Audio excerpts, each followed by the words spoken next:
Since time immemorial, humanity has sought to transcend its reality, escape the weight of the mind, and forget its troubles. Among the many gateways we have discovered for this escape from reality, alcohol stands out as the most popular today. It is the agent of celebrations and tragedies, of inspiration and oblivion. Despite the global production, promotion, legalization, and mass consumption of alcohol, most people neither consider nor understand the spiritual consequences of consuming it. Today we will explore the hidden spiritual effects, what truly happens when you drink alcohol, and what great spiritual masters and ancient traditions have to say about the origin of alcohol. Al-Kuhul. The history of alcohol is not merely the story of a substance. It is a tale interwoven with humanity's quest for transcendence, alchemy, and connection with the divine. To understand it, we need to travel to the cradle of its etymology and uncover the hidden meaning behind the word. Al-Kuhul in the Arabic language originally referred to a fine powder used as a cosmetic to darken the eyes, known today as kohl. But this term held a deeper meaning for alchemists. For them, Al-Kuhul represented something intangible, an essence that could be distilled, the soul of a substance, the spirit captured in the alchemical process. Essentially, the Arabic word al-kuhul means body-eating spirit in alchemy. Alcohol became the symbol of a volatile essence, the spirit that separates from raw matter. Perhaps this is why, to this day, we refer to alcoholic beverages as spirits. The use of alcohol as a fermented drink is even older. Civilizations such as the Sumerians, Egyptians, and Greeks revered alcohol as a gift from the gods. In ancient Mesopotamia, wine and beer were offered to the gods in rituals. In Egypt, wine was associated with Osiris, the god of renewal and fertility. The Greeks dedicated wine to Dionysus, the god of ecstasy and divine madness. However, while alcohol was celebrated as a link to the divine, it also carried warnings from the sages of antiquity. Wine had the power to reveal the true self, but at the same time, it could obscure reason and open doors to dangerous influences. In Islamic tradition, the term al-kuhl evolved to denote alcohol extracted through distillation. Although alcoholic beverages were prohibited in Islam, Muslim alchemists continued to study the distillation process, refining it as a scientific art. The famous Arab alchemist Jabir ibn Hayyan, known in the West as Geber, was one of the first to document the distillation technique, giving rise to alcohol as we know it today. The legacy of alcohol transcended alchemy and became part of everyday life. Yet, over the centuries, the substance, once revered for its spiritual connection, alcohol has become something that serves the complete opposite purpose.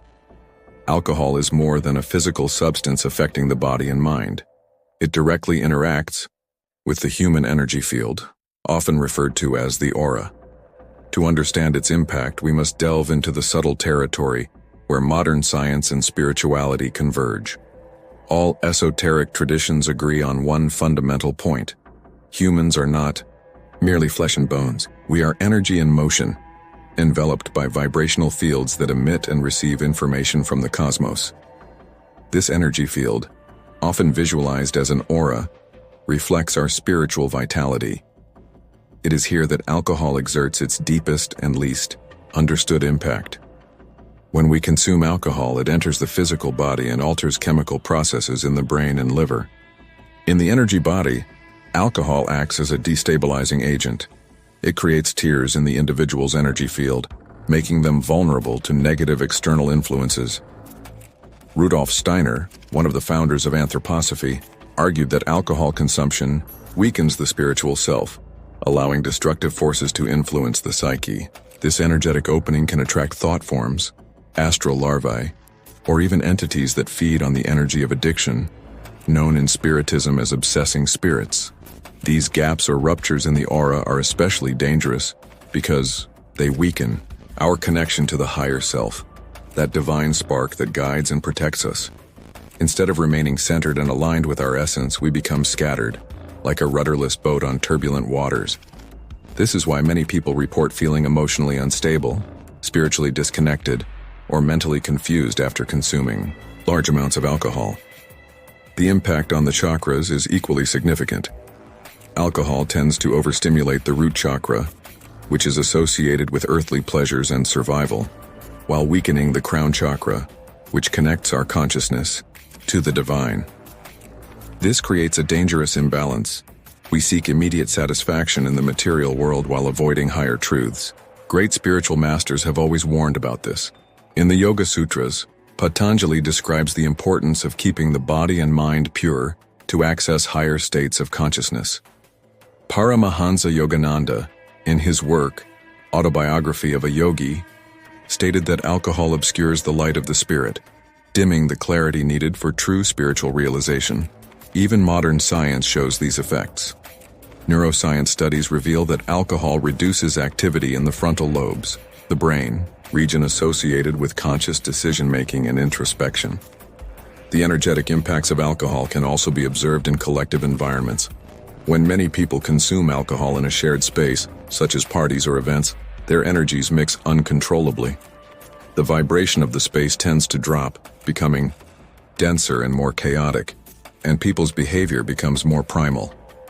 This is why many spiritual traditions advise avoiding environments where alcohol consumption is prevalent, recognizing the risks not only for individuals, but also for the collective. On the other hand, there is a message of hope. Human energy is incredibly resilient. Through spiritual practices such as meditation, Reiki, yoga, and conscious intention work, it is possible to repair the damage caused to the energy field and restore balance. But this requires effort and dedication, a deliberate choice to transcend material impulses and return to alignment with the divine. By understanding the impact of alcohol on your energy field, you can begin to make more conscious choices that bring you closer to who you truly are. Is the fleeting pleasure of a drink worth the disconnection it causes from your essence, the veil of illusion? Why are we drawn to alcohol? Alcohol exerts an irresistible pull on humanity. Over the centuries, it has been celebrated in rituals, used as a medium for socialization, and sought as an escape. But why, despite knowing its harmful effects on the body and mind, are we still drawn to it? What lies behind this veil of illusion that makes us crave something we know deep down will harm us? At the core of this attraction lies a profound disconnection from our true nature. Since ancient times, humans have sought ways to escape the limitations of the body and mind. The pursuit of immediate pleasure and relief from existential pain is part of the human condition. Alcohol presents itself as an apparent solution, a magical potion that promises to lighten life's burdens and transport us to a state of ecstasy, of temporary freedom. But this is merely the veil of illusion. Alcohol offers a false sense of freedom and happiness. It intoxicates us, and when consumed, it creates a fleeting awakening. Feelings of anxiety, fear, and insecurity seem to vanish. Confidence grows. The shy boy finally talks to the girl. He likes it. We gain courage. But these sensations are ephemeral, fleeting. They deceive us, making us believe we are free when, in reality, we are drifting further away from our true essence. Hermetic tradition teaches that humanity is in constant pursuit of the unus mundus, the primordial unity, the state of totality and harmony with the cosmos. By turning to alcohol as a way to fill the inner void, we are making a mistaken choice. We seek unity outside ourselves, in the ephemeral, in what is physically consumable and, by its nature, depletes us. Alcohol offers a false link to wholeness, but this link is fleeting and eventually breaks, leaving us emptier than before. Ultimately, what we seek is a reconnection with our inner divinity, the peace and fullness that do not come from external sources but reside within us. Ancient sages such as Plato and Lao Tzu spoke of the path to true freedom and enlightenment, a path that does not depend on fleeting pleasures or temporary escapes.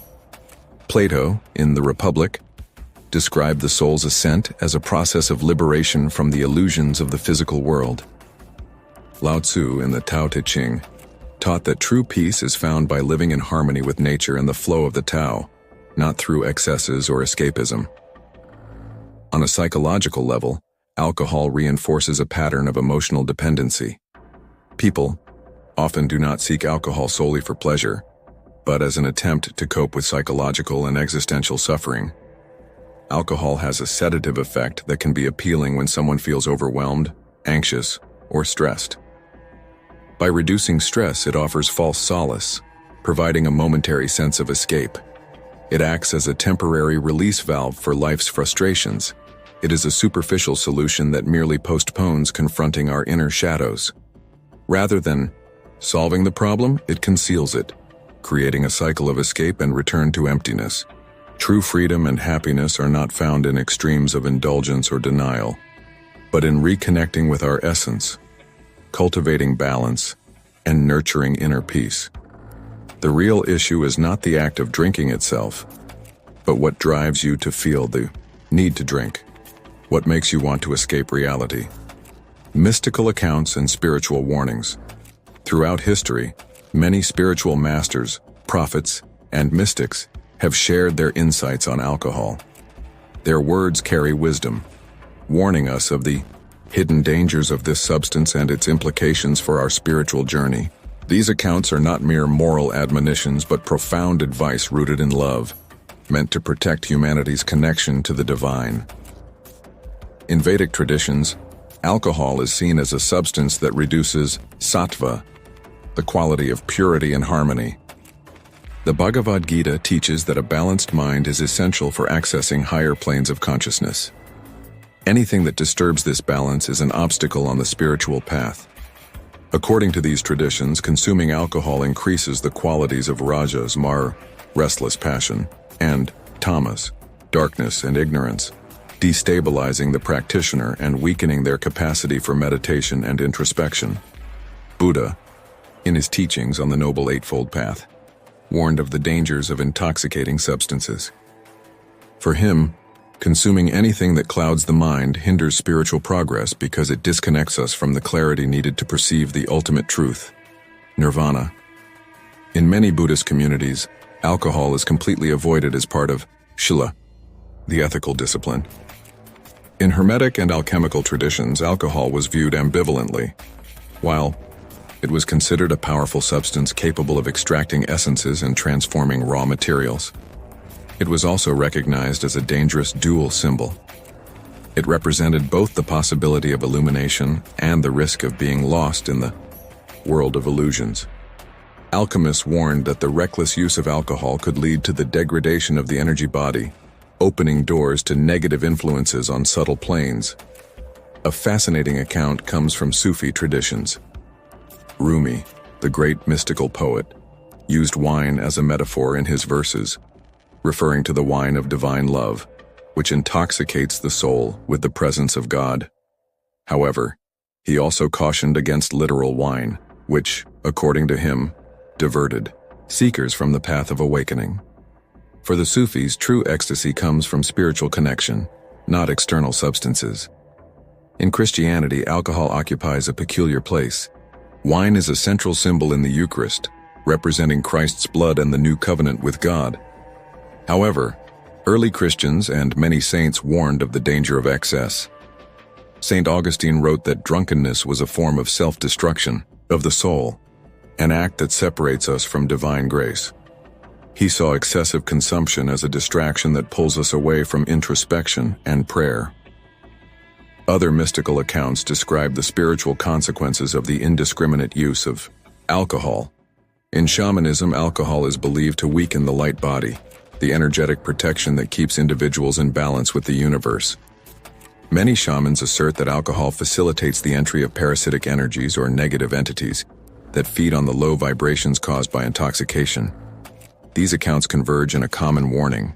Alcohol can be a dangerous tool, affecting both the physical body and the subtle levels of our existence. And the warnings from spiritual traditions. We arrive at a crucial question. How do we liberate ourselves from the cycle of dependency and illusion that alcohol creates? True liberation does not come from mere abstinence or external prohibitions. It comes from a deep inner transformation. When we recognize that our craving for alcohol is often a misplaced longing for connection, freedom, or relief, we can begin to address the root cause. Instead of seeking fleeting ecstasy through external substances, we can cultivate lasting fulfillment through spiritual growth, self-awareness, and conscious living. Meditation, mindfulness, and breathwork can help restore balance to our energy field, healing the ruptures caused by alcohol. Practices like yoga, Reiki, and sound healing can realign our chakras, allowing us to reconnect with our higher self. By nourishing our bodies with clean food, positive thoughts, and uplifting experiences, we strengthen our aura and protect ourselves from negative influences. The wisdom of ancient traditions invites us to consider a new perspective. Instead of relying on alcohol to alter our state of consciousness, we can explore natural methods of expanding awareness through deep introspection, creative expression, and communion with nature.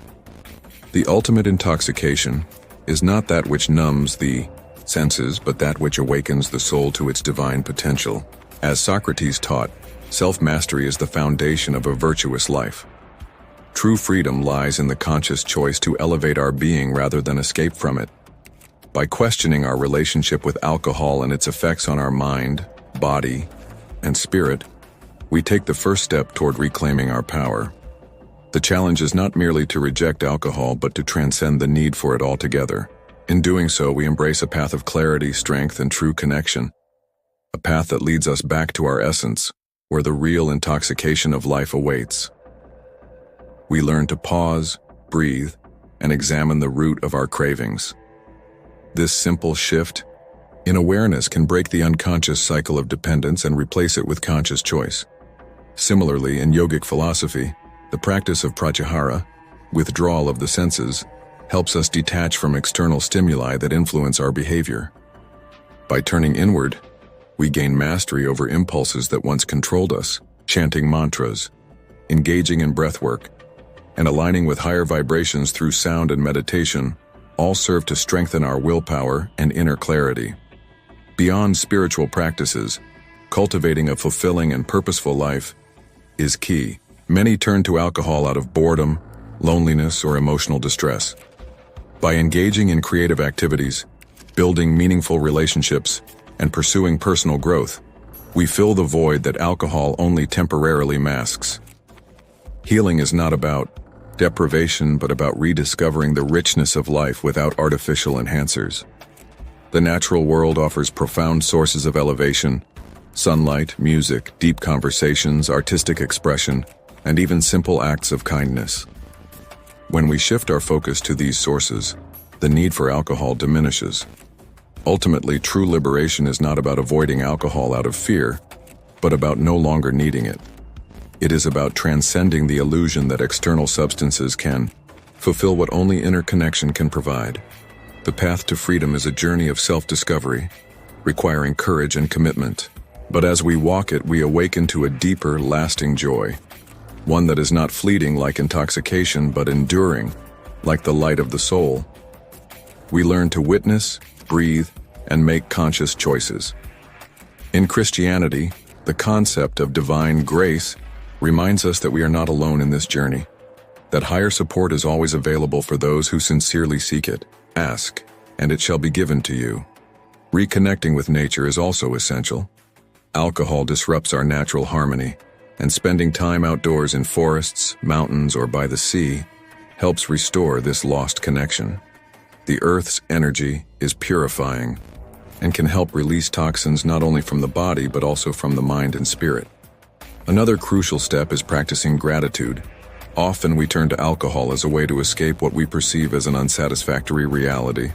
But by cultivating gratitude for what we have, even in the small things, we start to see the beauty of the present moment. Gratitude connects us to life's abundance and dissolves the emptiness we often try to fill with external substances.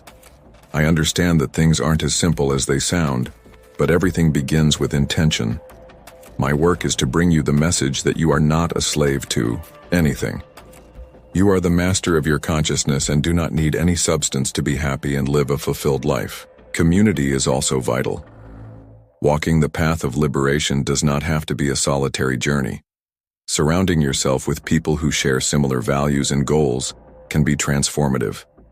Spiritual groups, meditation circles, or even conscious friends can offer support, inspiration, and encouragement during challenging times. Finally, we must cultivate forgiveness, especially self-forgiveness. Many people struggle with guilt or shame for their past choices involving alcohol. But as Rumi said, "The wound is the place where the light enters you." Our imperfections and mistakes are part of our journey, and it is through them that we learn and grow. Breaking free from the cycle of alcohol is not just about abandoning a substance. It is about embracing a new way of living. A freer, more aligned way of being that reflects our true nature. Visualize this transformation as a tree, reborn in spring. Even after the cold and dormancy of winter, life returns with vigor, filling the branches with leaves and fruit. So it is with our soul when we choose to free ourselves from the cycle. It is a rebirth, an opportunity to bloom again, stronger, more aware and more connected to the divine essence within us. Alcohol may have been a shadow along our path, but shadows only exist because there is light. By choosing liberation, we choose to walk toward the light, toward our truth. The question remains, are you ready to take this step? To look beyond what the external world offers and discover the infinite source of peace, joy, and clarity that has always been within you? Thank you for watching.